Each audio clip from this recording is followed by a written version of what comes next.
तो हेलो मेरे भाई, कैसे हैं? उम्मीद करता हूँ कि अच्छा होंगे, ठीक होंगे। तो चलिए, आज के इस वीडियो में अर्थात आज के इस लेक्चर में क्लास 9 का एक सबसे बेहतरीन चैप्टर मैथ का, जिसका नाम है संख्या पद्धति प्रश्नावली 1.1, इस पूरे वीडियो में सॉल्व किया जाएगा सबसे सिंपल तथा आसान भाषा में, और हर एक क्वेश्चन को। तो बिना किसी देरी किए हुए पहले क्वेश्चन पर चलते हैं। देखिए, आइए ध्यान दीजिएगा। पहला क्वेश्चन क्या बोल रहा है? क्या शून्य एक परिमेय संख्या है? क्या इसे आप p बाई क्यू के रूप में लिख सकते हैं, जहां p तथा q पूर्णांक हो और q का मान 0 के बराबर ना हो? तो इनकी जो शर्त होती है, परिमेय संख्या की शर्त होती है, उसको पूरा करेंगे तभी तो ये क्वेश्चन सॉल्व होगा। तो पहले इसमें तीन चार क्वेश्चन है। पहला बोला क्या शून्य एक परिमेय संख्या है? तो सबसे पहले हमें परिमेय संख्या के बारे में जानिए। सर परिमेय संख्या क्या है? तो आइए परिमेय संख्या की परिभाषा समझते हैं कि सर परिमेय संख्या किसे कहते हैं। तो इनकी परिभाषा क्या बनेगी, ध्यान दीजिएगा। सर वे समस्त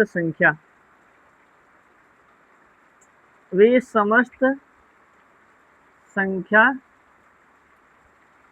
जिसे p बाई क्यू के रूप में लिख सकते हैं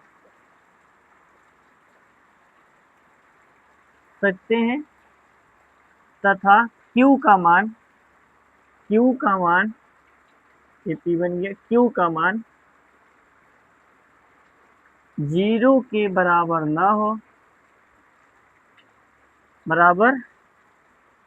न हो और q तथा p पूर्णांक हो, उसे क्या कहते हैं? परिमेय संख्या कहते हैं। मतलब परिमेय संख्या उसे कहा जाता है जिन्हें हम p अपन q के रूप में लिख सकते हैं, अंश और हर के रूप में लिख सकते हैं। और p और q पूर्णांक होना चाहिए। नहीं, पूर्णांक का मतलब क्या? देखिए, पूर्णांक मतलब पूर्णांक जिसको हम लोग z से निरूपित करते हैं। इसमें 0 1 2 3 4 ऐसे करके -1 -2 -3 मतलब अंत तक जाएगा। तो ये सभी की सभी समस्त संख्या कहलाती है, पूर्णांक कहलाती है। अब तो परिमेय संख्या के बारे में परिचित हो गए होंगे कि वे समस्त संख्या जिनको p अपन q के रूप में लिख सकते हैं और p q का मान 0 के बराबर ना हो, p तथा q दोनों क्या होना चाहिए? पूर्णांक होना चाहिए। तो पहला इसमें जो चर्चा हो रही है कि क्या शून्य एक परिमेय संख्या है, तो आइए मान लीजिए हल लिखेंगे। यहाँ पे हल कैसे करेंगे? हल लिखते हैं। यहाँ पे शून्य बोला, शून्य एक परिमेय संख्या, तो शून्य को हम 0/2 के रूप में लिख सकते हैं, आराम से लिख सकते हैं। क्योंकि 0/2 का मतलब ही होता है सर 0। जब 0 में 2 का भाग करेंगे तो 0 ही आएगा। अब इसमें जो शर्त बोला है वो करिएगा। बोला है q का मान 0 के बराबर नहीं, तो सर q का मान 0 के बराबर नहीं है, q is not equal to 0, यह तो 2 है। तो एक शर्त को पूरा कर दिया सर। और इसमें p जो भी पूर्णांक है और q भी क्या है? पूर्णांक है। तो इसको ऐसे लिख सकते हैं कि अतः 0/0 एक परिमेय संख्या है। इसे हम p/q के रूप में लिख सकते हैं। ये आपका आंसर हो जाएगा। मतलब इतना ही आपका ये करेक्ट आंसर हो जाएगा। और इसमें कोई देना, बस इसमें हमें समझाना था कि 0 को परिमेय संख्या के रूप में निरूपित कर सकते हैं या नहीं कर सकते हैं। तो सर 0 को परिमेय संख्या के रूप में आसानी से निरूपित किया सकता है, कि 0 भी पूर्णांक है और इसके बटे में जो भी करेंगे, अगर आप उससे भाग करेंगे तो उसकी वैल्यू हमेशा क्या होती? 0 होती है, कोई दिक्कत नहीं होगा। ये हमारा पहला क्वेश्चन है, इसमें कोई किसी को दिक्कत नहीं है। चलिए आगे बढ़ते हैं क्वेश्चन नंबर 2 की तरफ। ध्यान दीजिएगा क्वेश्चन नंबर 2 क्या बोल रहा है।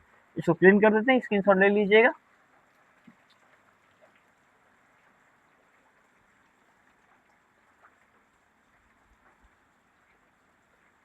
ऐसे ही क्वेश्चंस को छोड़ देते हैं, मतलब हर एक क्वेश्चन को नीचे की तरफ। क्वेश्चन नंबर 2 आइए। क्वेश्चन नंबर 2 बोला है कि 3 और 4 के बीच 6 परमेय संख्या ज्ञात कीजिए। 3 तथा 4 के बीच लिख लेते हैं सर क्वेश्चन को। 3 तथा 4 के बीच 6 परिमेय संख्या ज्ञात कीजिए। देखिए, दो पूर्णांकों के बीच या दो पूर्णांकों के मध्य हमारी अनंत परिमेय संख्या तथा अपरिमेय संख्या हो सकती है। मतलब जी कोई सीमा ना हो, दशमलव वाले या जिनको आप संख्या रेखा पे निरूपित कर सकते हैं, नहीं कर सकते हैं, उससे कोई लेना नहीं। लेकिन दो पूर्णांक है, उनके बीच आप अनंत परिमेय संख्या को लिख सकते हैं। लेकिन इसमें क्या बोला, केवल 6। तो अगर ऐसे क्वेश्चन आए तो आइए इसको सिंपल तरीके से हम बता रहे हैं। कितना पूछा है, 3 तथा 4 के बीच 6 संख्या पूछा है ना, 6 परिमेय संख्या। अब 6 पूछेगा तो 6 में एक प्लस कर देंगे, या जितना पूछेगा ना आप उसमें एक प्लस कर दीजिएगा। तो 6 + 1 कितना होगा, 7। अब क्या करेंगे, इन दोनों के मध्य पूछा है तो एक को यहाँ कर देंगे और एक को कहीं दूर पे ऐसे लिख देंगे। यही एक इधर 3 और इधर 4, और इन्हीं के बीच की परिमेय संख्या पूछा है कितना, 6। अब जो 6 + 1 किए थे 7 आया था ना, अब इससे ऊपर भी गुणा और नीचे भी गुणा कर दीजिएगा, इधर वाले भी, मतलब ऊपर भी गुणा और नीचे भी गुणा कीजिए। देखिए 7 तिरिके 21/7 और 7 चौके 28/7।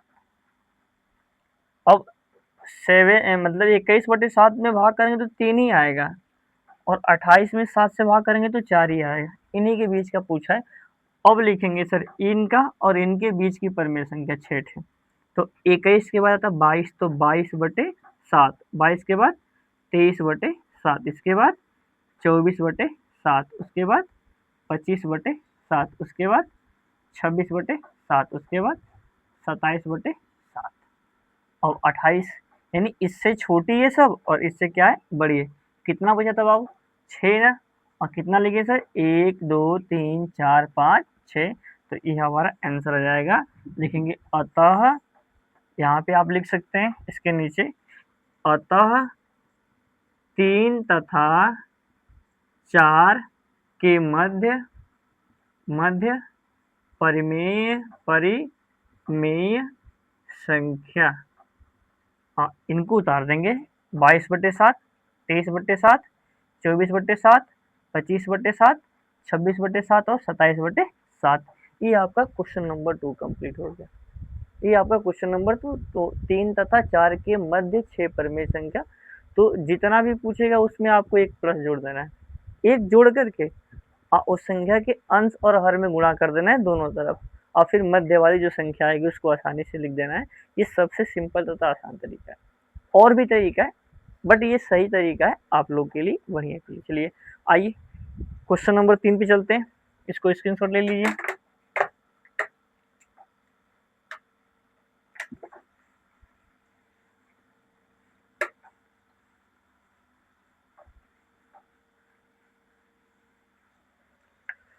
क्वेश्चन नंबर 3 क्या है, 3/5 और 4/5 के मध्य 5 परिमेय संख्या, यानी 3/5 तथा 4/5 के बीच 5 परिमेय संख्या। क्वेश्चन लिखते हैं पहले, क्वेश्चन नंबर 3, 3/5 और 4/5 के मध्य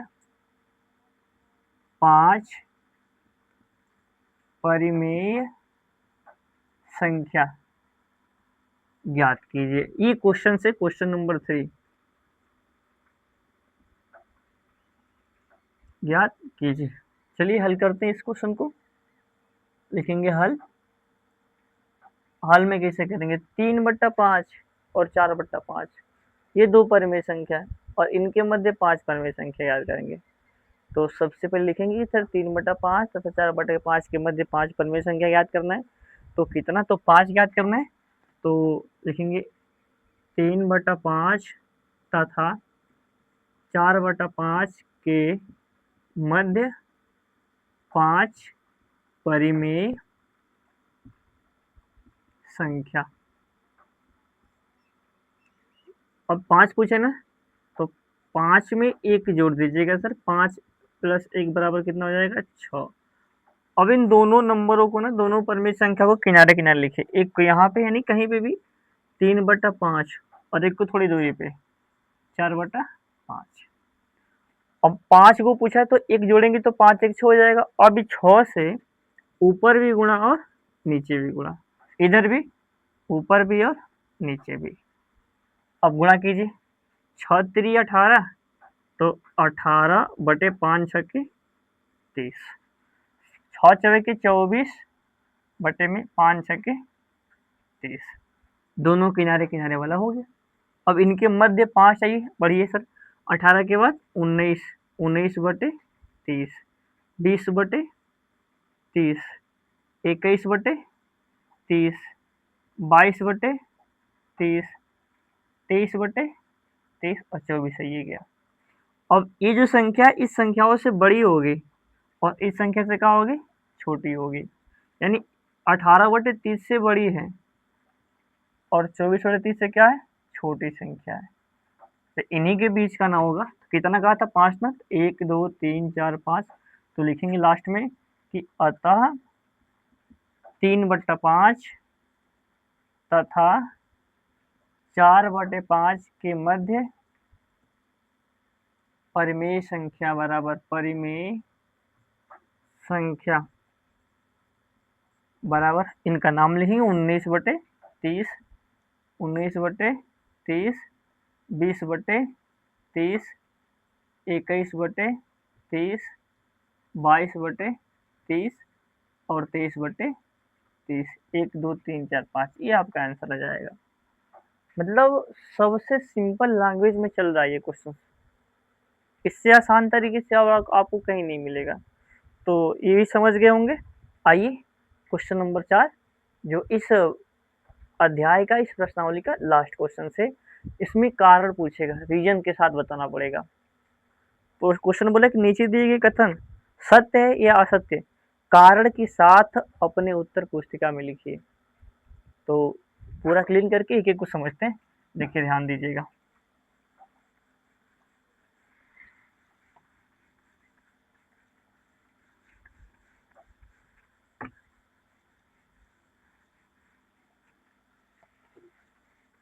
क्वेश्चन नंबर 4 की तरफ, क्वेश्चन नंबर 4 बोला है कि नीचे जो क्वेश्चन हमारे दिए गए हैं, नीचे दिए गए कथन सत्य है या असत्य, लिखिए पहले। लिखा है कि नीचे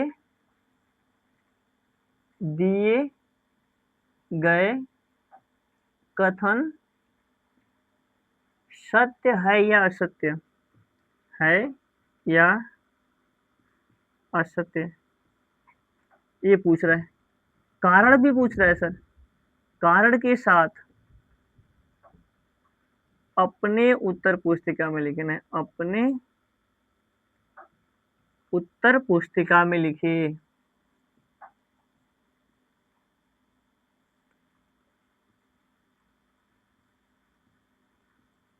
लिखिए मतलब जो भी कथन दिया जाएगा उसका रीजन बता करके उसे सही या गलत आपको प्रूफ करना पड़ेगा। पहला है कि प्रत्येक प्राकृतिक संख्या एक पूर्ण संख्या होती है। तो पहला क्वेश्चन क्या बोला है कि जो प्रत्येक हमारी है, बोला है कि प्रत्येक प्राकृतिक संख्या एक पूर्ण संख्या होती है, संख्या होती है। अब देखते हैं सही है गलत, चलिए रीजन देते बाबू। पहले प्राकृतिक संख्या और पूर्ण संख्या किसे कहते हैं, तो प्राकृतिक संख्या किसे कहते हैं, प्राकृतिक संख्या, इसको हम लोग ना एन से रिप्रेजेंट करते हैं, यानी नेचुरल नंबर। तो प्राकृतिक संख्या किसे कहते हैं, जो गिनती की संख्या होती है ना, 1 2 3 4 5 6 7 8, तो ये गिनती की संख्याओं को हम लोग प्राकृतिक संख्या का नाम देते हैं, प्राकृतिक संख्या कहते हैं। तो गिनती वाली संख्या मतलब कौन कौन सी होती है, तो 1 2 3 4 5 6 7, ऐसे करके आगे बढ़ जाएगा, अनंत जाएगा। अभी थोड़े बोले सर आधा कुर्सी, 2 1.5 कुर्सी, 3.5 कुर्सी, ऐसा नहीं ना, या तो वो पूर्ण होनी चाहिए। तो गिनती की संख्याओं को प्राकृतिक संख्या कहते हैं, नेचुरल नंबर कहते हैं। अब दूसरा बोला कि सर पूर्ण संख्या, तो पूर्ण संख्या को W से, होल नंबर W से रिप्रेजेंट करते हैं। इसको 0 प्लस n भी लिखा जाता है, यानी 0 और नेचुरल नंबर यानी प्राकृतिक संख्या, अर्थात 0 सहित 1 2 3 4 5 6 7 आगे तक ये सब पूर्ण संख्या होती है। अब ये क्वेश्चन जो बोल रहा है, कह रहा है कि प्रत्येक प्राकृतिक संख्या, यानी प्रत्येक प्राकृतिक संख्या पूर्ण संख्या होती है। तो देखते हैं सर, 1 है, 1 भी मिल रहा है, 2 भी मिल रहा है, 3 भी मिल रहा है, 4 भी मिल रहा है, 5 भी मिल रहा है, 6 भी मिल रहा है, सब तो मिल ही रहा है। प्रत्येक प्राकृतिक संख्या एक पूर्ण संख्या होती है, ये क्या हो गया सर, सत्य हो गया। ये सत्य बोल रहा है कि जितने भी प्राकृतिक संख्या है ना, सब पूर्ण संख्या के अंतर्गत आती है। कहे कि प्राकृतिक संख्या में 0 प्लस करने पे पूर्ण हो जाता है, लेकिन अगर यही भी चेंज कर दे कि प्रत्येक पूर्ण संख्या एक प्राकृतिक संख्या होता है, तो नहीं, कुछ कुछ होता है लेकिन पूरा नहीं होता है। लेकिन इसमें बोला है कि प्रत्येक प्राकृतिक संख्या एक पूर्ण संख्या होता है, तो बोलेंगे सर सही है, प्रत्येक प्राकृतिक संख्या एक पूर्ण संख्या के अंतर्गत आता है, क्योंकि प्राकृतिक संख्या की स्टार्टिंग आप 1 से करते हैं और पूर्ण संख्या की स्टार्टिंग आप 0 से करते हैं।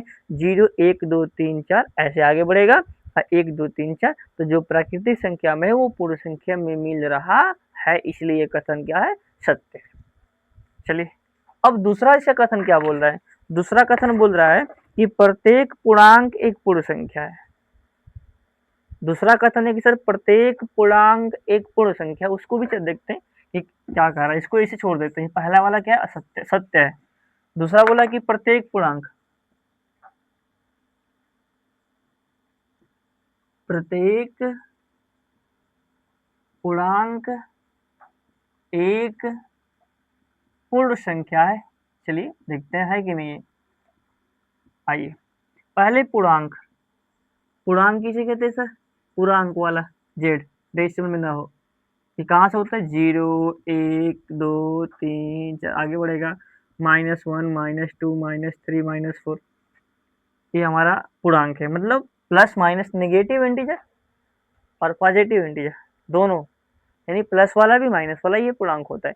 लेकिन इधर क्या बोला है, पूर्ण संख्या बोला है, तो यहाँ पे पूर्ण संख्या भी लिखेंगे सर 0 से, 0 1 2 3 4 5, बोला है कि प्रत्येक पूर्णांक एक पूर्ण संख्या है। अब ट्राई कर दें सर, 1 तो मिल रहा है, 0 भी मिल रहा है, 2 भी मिल रहा है, 3 मिल रहा है, 4 मिल रहा है, क्या -2 मिल रहा है, क्या -3 मिल रहा है, क्या -4 मिल रहा है, नहीं। इसलिए ये कथन क्या है, असत्य सर, प्रत्येक पूर्णांक एक पूर्ण संख्या नहीं है, कुछ पूर्णांक पूर्ण संख्या हो सकते हैं। कुछ मतलब इधर यह वाला प्लस वाला है थोड़े मिल रहा है, माइनस वाला मिल रहा है, नहीं मिलता तो कहते सर सत्य है। लेकिन ये 1 2 3 4 मिल रहा है किसमें, पूर्ण संख्या में, लेकिन -1 -2 पूर्ण संख्या में नहीं मिल रहा है, तो अतः प्रत्येक पूर्णांक एक पूर्ण संख्या कभी नहीं हो सकता, कुछ कुछ हो सकता है, लेकिन कुछ कुछ ना टोटल कह रहा है, तो टोटल कैसे होगा, टोटल तो मैच नहीं कर रहा है सर, तो नहीं होगा, तो इसलिए कथन क्या है, ये असत्य हो जाएगा। अब तीसरा कथन क्या बोल रहा है, तीसरे पे आइए। तीसरा कथन बोल रहा है कि प्रत्येक परिमेय संख्या एक पूर्णांक है, प्रत्येक परिमेय संख्या एक पूर्णांक है। आइए तीसरा कथन को भी लिख लेते हैं, प्रत्येक परिमेय संख्या, परिमेय संख्या एक पूर्णांक है, एक पूर्णांक है। इसको भी दे दे सर परिमेय संख्या, यानी परिमेय संख्या यानी p/q वाला, मान लीजिए 2/3 एक परिमेय संख्या है, मान लीजिए सर। पूर्णांक कौन सा, जेड वाला पूर्णांक,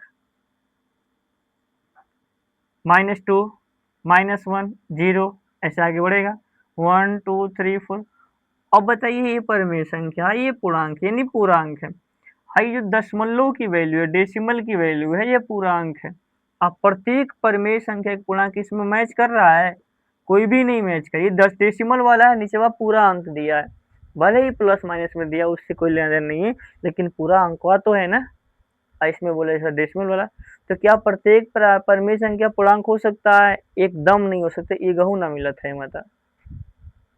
तो अगर एक भी नहीं मिल रहा है तो कैसे होगा जी, नहीं होगा ना, इसलिए क्या होगा, ये असत्य की श्रेणी में आएगा। इसको भी क्या करेंगे, असत्य की श्रेणी में कर देंगे। ये आपका प्रश्नावली 1.1 एकदम कंप्लीट, सबसे आसान भाषा में। चलिए, अब नेक्स्ट वीडियो मिलते हैं जिसका अध्याय होगा 1.2 इसी तरह सबसे आसान भाषा में। और अगर आप वो इस चैनल पे नए हैं तो सब्सक्राइब करके इस हमारे फैमिली ग्रुप की तरह ऐड हो जाइए, क्योंकि हर सुबह प्रत्येक दिन 9th का science math Hindi total video इस चैनल पे अपलोड होगी। सुबह में 9th का और शाम को समय 10th का, दोपहर के टाइम 11th और 12th का बायोलॉजी और केमिस्ट्री की अपलोडिंग वीडियो आपको देखने को मिलेगी सबसे सिंपल और आसान भाषा में। चलिए आज के लिए बस इतना है।